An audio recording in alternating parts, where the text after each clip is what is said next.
magaalada Buuhoodle iyo qaybo kamida deegaamada hoos yimaada ayaa waxaa ka curtay raxmaadkii eebe ee dayrta sanadkani xilli magaalada Buuhoodle iyo deegaamada hoos yimaada ay ka jirtay jiilaal iyo waliba abaar daba dheeraatay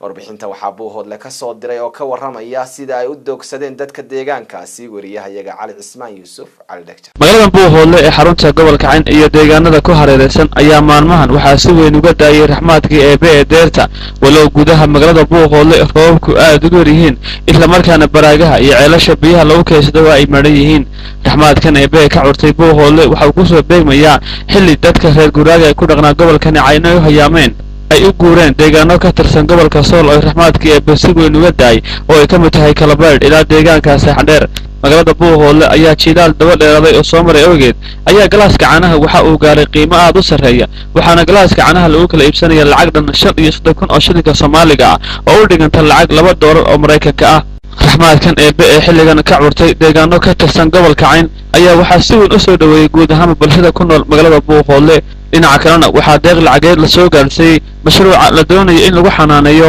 carruurta agoomaha ee dhismihiisu ka socda magaalada Buuhoodle waxaana lacagtan iska soo ururiyay gabdho muxsiniin oo degan waddanka Imaaraadka oo lacagtan u gudbiyay Axmed Xaaji Cabdi oo kamid ah qurbajoogta deegaankan Buuhoodle waxaana wararkaasi ka hadlay Faarax Xaaji Cabdi oo isagu lacagtan ku wareejiyay Xaaji Cabdi Maxamuud Muuse oo gacanta ku haya mashruuca loo dhisay in lagu xanaaneeyo carruurta agoomaha waxaan ku soo wareejinaa waxa Cabdinuur oo waqtiga taagan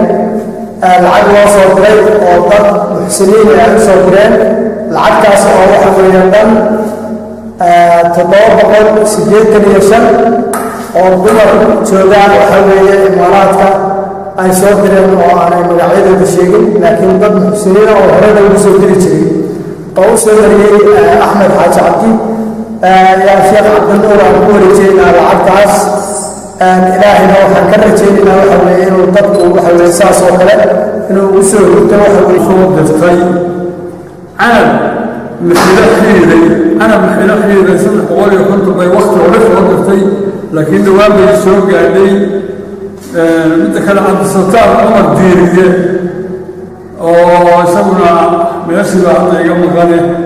وعلى عثمان سبحانه الدكتور تفيش عالمي عثمان الشانل مقالة Buuhoodle حرمت الدوام.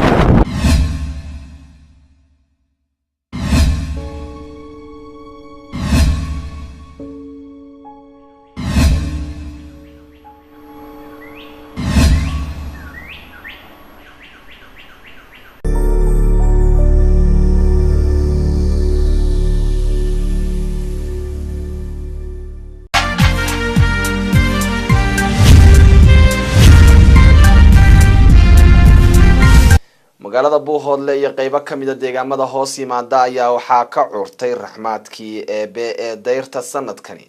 xilli magaalada Buuhoodle iyo deegaamada hoos yimaada ay ka jirtay jiilaal iyo waliba abaar daba dheeraatay